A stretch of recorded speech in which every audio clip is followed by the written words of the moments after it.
All right, y'all, welcome back to Against All Odds. If you are new here, we're so glad you found us.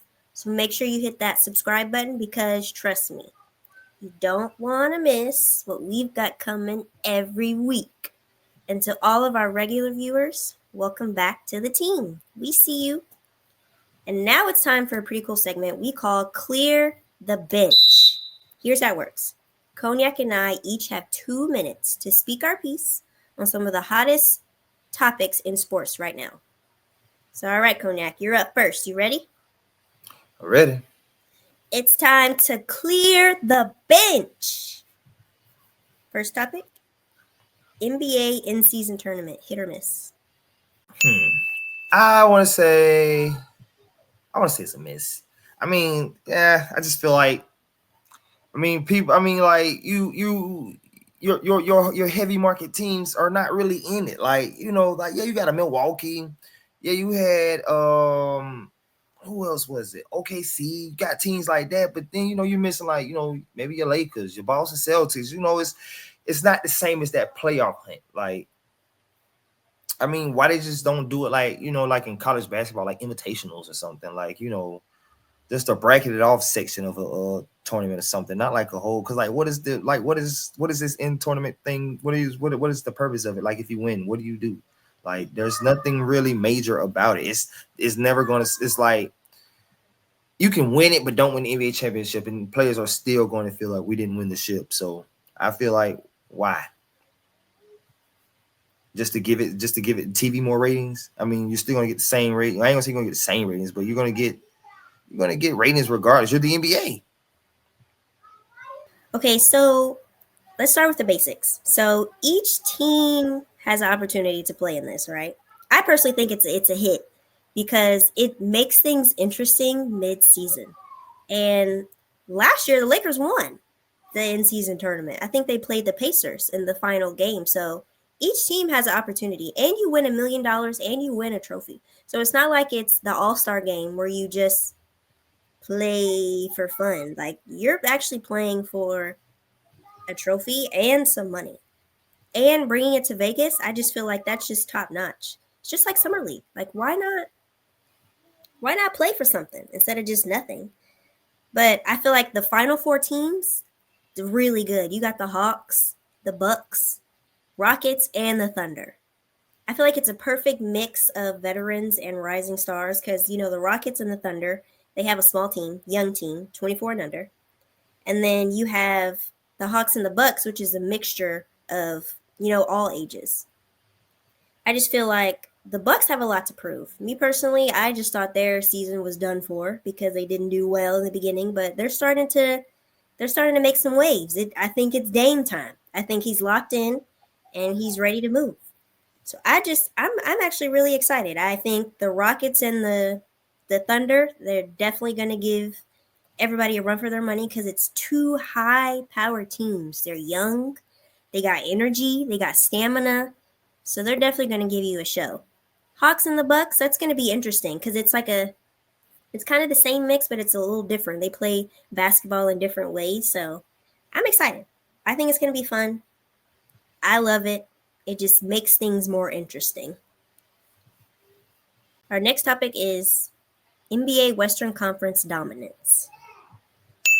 Well, I feel like when it comes to Western NBA Western Conference dominating, they dominate the regular season, but the Eastern Conference wins the championship. So I can't say dominate. It's just you got a great. In the West you have great teams. Like you have great teams, but the Eastern Conference, like I said, they won the most championships, 41-36. Uh, so I just feel like it's a lot of regular season hype around the Western Conference. Basketball is big. It's a big thing out west too. The East Coast is only, it's only really, that up north. It's a up north thing on the East Coast. So out west, all over like basketball, from Texas to California, it's just out west is a big basketball movement.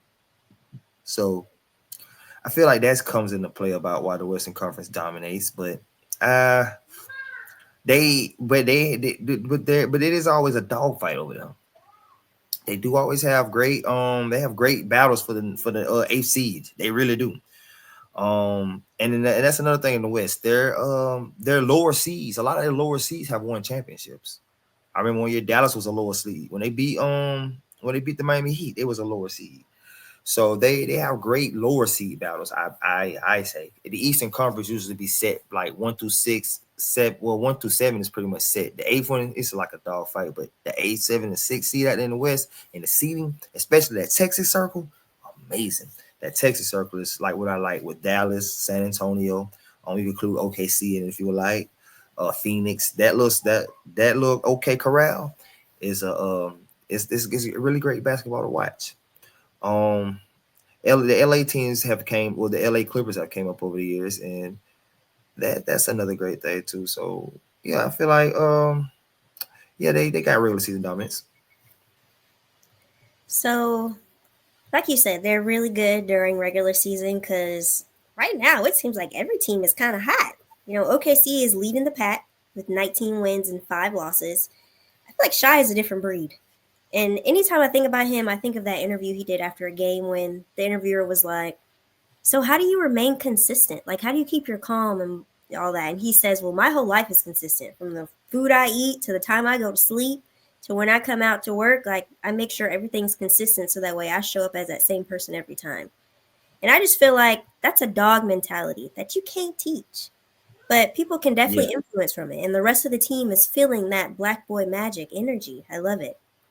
Houston's always going to do great. It's a young team. You got Jalen Green. They got 17 wins. And they last year, towards the end, they were fighting for a play-in spot.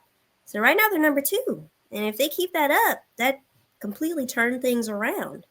Jalen Green averaging 19 points, Segan averaging 18 and 10 rebounds, Van Fleet 15 points. Like, that team is stacked. Then you got the Grizzlies that have the same record as Houston, who I was surprised. But with John Morant flying and doing Space Jam stuff, it's hard not to win and be great. So I just feel like the Western Conference has a lot of competition versus the Eastern Conference. Like Eastern Conference, I feel like it's a shoe in to kind of get to the top, but Western Conference, they really have to fight in order to make it to the playoffs and make it that top 10. Eastern Conference, I feel like we already know who's going to make it. But Western Conference, it's a toss up game every season. Every season. So I don't know. It's tough on the West side. yeah, it is tough out there. hmm Okay, so next topic is Jalen Hurts and AJ Brown relationship. Jalen Hurts and AJ Brown relationship. I feel like they got a decent one. They got a real one. I tell you that. It's been shown like one or the two on the sideline come talk to each other. It could be it look a little strenuous at times because like you don't be targeting them. But at the same time, you're playing football. I can't just lock into you all the time. So but and as a player, you're gonna want the ball. You feel like you can always affect the game. AJ Brown wants the ball, so that's like the main thing. But I feel like that relationship. I mean, it's you want to see that. You don't have to be all. I mean the buddy routine never really gets you what you want. You need to have a real upfront relationship, and I feel like they got that. Like they're winning. They're playing winning football. That's the first thing. So why would they be why would the relationship be hurt or damaged? It's more of in that moment. It's an in that moment thing with both of them. I feel like when in that moment something like you didn't run the right route I thought, or you was doing this, or you didn't hit me, or things like that. I feel like yeah, in that moment we finna have a heart to heart, and it's finna get real. But at the same time, I feel like as far as in are they best of friends, maybe not. Who knows how it is off the field, but on the field it's still, you can tell the respect there. You tell it's respect. You can tell they both love the game, and you can tell like that's what's going to propel them to win. As long as you're winning, there's no problem. So, with that being said, that's how I'm looking at it. I'm looking at it because the media can have like different things or people say certain stuff. I'm not finna over speculate on the relationship. I just know on that field they're playing winning football. So I assume the relationship is great. It's just a real one. Honestly, I didn't really think there was any beef until an interview came out. And I think it was Brandon Graham who's out for the season. But after the win against Carolina, AJ was asked a question like about what the offense needs to improve on, and he just simply said passing. That's it. So I feel like that gives people fuel to speculate more. Like, oh, why are you saying it's passing? Is there issues between you and Jalen Hurts? Blah blah blah blah. Because their current record is 11-2. So I don't see the issue. It might be because of Saquon Barkley, like we mentioned earlier. Like he's getting more burn this season because it's easier to hand stuff off and do a short pass than to throw it all the time. But Brandon Ingram, he commented on the relationship between the two, and that's what really sparked controversy. He said Hurts and Brown don't communicate during games, and they need to fix what might not be working. But he also said the main person complaining, who is AJ Brown, needs to be held accountable. He feels Hurts is trying, but Brown can be better at how he responds to things. The next day, he did an interview and said he apologized and he cleared up some things because he did not mean to make this whole thing a thing. So I feel like if he wouldn't have had that interview, there wouldn't have been any issues. But because he said that, that just gave the media a story to run with and be like, ooh, drama. Let me get my popcorn ready because I can't wait to see, how things are going to be between these two during the next game. And the Eagles coach is like, we're not worried about any of that drama. We play the Steelers. So that is who is on our mind, the Steelers. Not no relationship issues between Hurts and Brown. And they both commented and said they're fine. So drama. Yeah, that's gonna be. I seen a couple times like AJ was like when you watching the game, they on the sideline. He was just like, hey, hit me here, hit me here. And I'm like, but as a receiver, you're gonna always think you're that dude. Mm-hmm. Respectfully. I mean, you're getting paid to play and you want to win, Right. so you want the ball. Mm-hmm. I agree. All right, next up is Russell Wilson's redemption. Okay, Russell is having a great redemption year in Pittsburgh. They got him a great running game and a great defense. You need I feel like when he was out there in Denver, he was just it was just too much to be tasked upon. I feel like they had him dropping back too much. Even if it wasn't a quick hits game, I feel like he was, you see the way Bo Nix is playing out there now. I feel like that's what they wanted Russ to do, not realizing Russ is aging. So a lot of things might not be the same athletically, possibly. Not saying he's, just slow or whatever, but he's might not be, the same athletic specimen he was early off in his career. So by them having him, giving him a defense and a nice running game, he's able to, not drop back as much. They also got him some primetime weapons as well. He's got a consistent weapon in Freiermuth. Pickens can take it to the house when given the ball. You got Najee Harris and Jalen Warren as a running game. So I just feel like they're a complete team on all three phases. And that's what he needed. Like, and when you could tell from when he signed the contract for Denver, they was expecting him to come in and just Sean Payton just knew he had, like, I think he was. You got to see. I mean, players change over time. Quarterback especially, he's not the same Russ he was before. The dink and dunk is great, but you can't have him dinking and dunking 40 times. Try to get mixing a run here, do that there. But he's got his quarterback with Bo now, so it's all good. But still, I feel like that Pittsburgh atmosphere is what he needed. And you got Mike Tomlin, who probably understood it a little bit more. What's needed of you, what's asked of you. Maybe a simpler offense, who knows? Just know it's a great redemption out there, and I'm loving every piece of it because I secretly like Russell. He's doing it for the short quarterback. So That's hilarious. So, you know, I'm going to give him his flowers. He's proving all of his doubters wrong this season, including me, because I did not have high hopes for him. But he is showing that he's worth every penny. He signed a 1-year, $1.2 million contract, which that's equivalent to $20 in NFL money. $1.2 million, that's pennies. That's nothing. The Raiders could have got him. The Raiders could have got him. Come on now. $1.2 million, that's nothing. Nothing. So I feel like, but you know what that reminds me of? Yeah.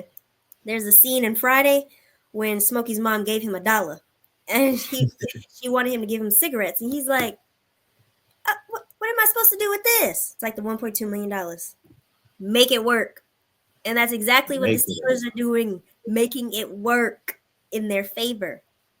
Because that is this change. I just feel like he's doing everything that the Steelers had hoped for. He's a veteran presence there to coach Justin Fields, and he's elevating the team to new heights. Even though the Steelers aren't a losing organization, but they still gain somebody that's really good. So I just feel like, he's shining for one because he has a black queen as a wife, Sierra by his side. And I feel like when your home life is solid, that just makes a huge difference on the field. You ain't got to deal with any of the BS, any of the drama. Your head's clear because you got a happy home, a happy wife, and a happy family. So kudos to you for making big plays in crucial moments and showing that your leadership can help transform a team. I like it, and I'm here for it. You go, Mr. Wilson. That was beautiful. That was beautiful. Baby tear up. That was beautiful. Okay, so our next topic is who's in first place to win NFL MVP? Who I think is in first place to win the NFL MVP is Saquon Barkley. Saquon is doing it in Philly. Like he catches it, he runs it, he hurdles, he runs with power. I'm getting 20 plus touches for like 3-4 games straight, man. And I'm going over 100. So yeah, Saquon. But if I had a second choice for MVP, 15 for the Chiefs, that Mahomes guy, that would be my second one. They're 10-1, 11-1, whatever. They're just one. Just know it's a one there.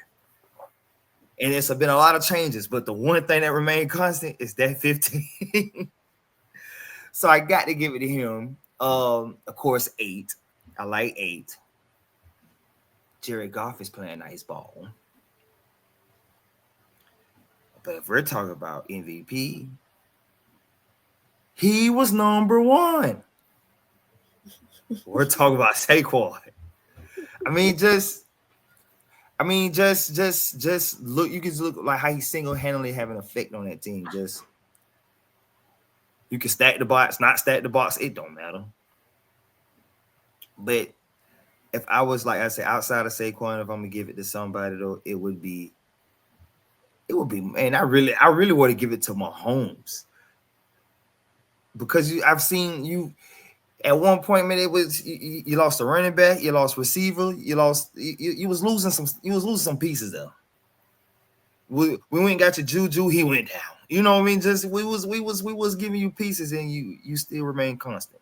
The Chiefs have the most wins this year by 1 score or less. In that moment that you need that most valuable player, which was an interesting stat. I said one. Like they tied like this 1980 something record. 1980 something record for most one win games and 1 score wins games in a season. That should tell you something. That telling you so, man. Y'all are barely winning by either a field goal or not even a touchdown. I don't even think. You get one drive. I got one drive. And I got the best driver. I got the best person ever to drive this morning. The best person ever to drive this. Mahomes he just do it. Now I will say, we were on the right track here. We were in the same lane until you went to Mahomes. So let's veer back to the right lane that we were in, which is saying Saquon, because I firmly believe that he is going to win MVP. And I know it's normally dominated by quarterbacks. However, this season, I feel like Saquon is making a case for himself. I think the last time a running back won MVP was Adrian Peterson in 2012. But Saquon Barkley is a dual threat.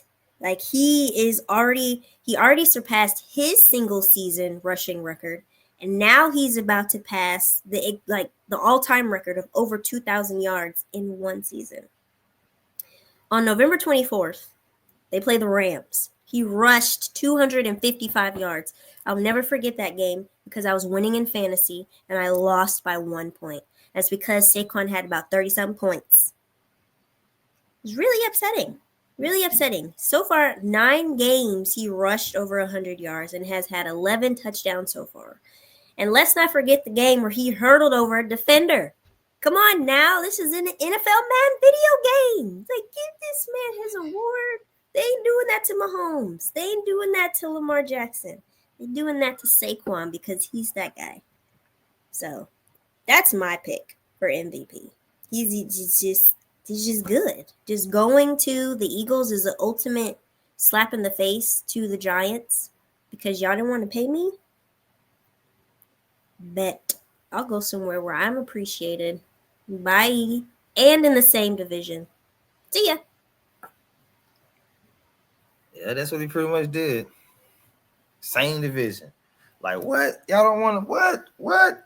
All right. Yeah, that was kind of cricket what they did. I didn't even know about the Hard Knocks video until you told me. I was like, whoa, they did all that. That's crazy. They did all that. You got to look it up on YouTube. It's nuts. It's like, why you do that black man like that? They did him dirty. They sure did.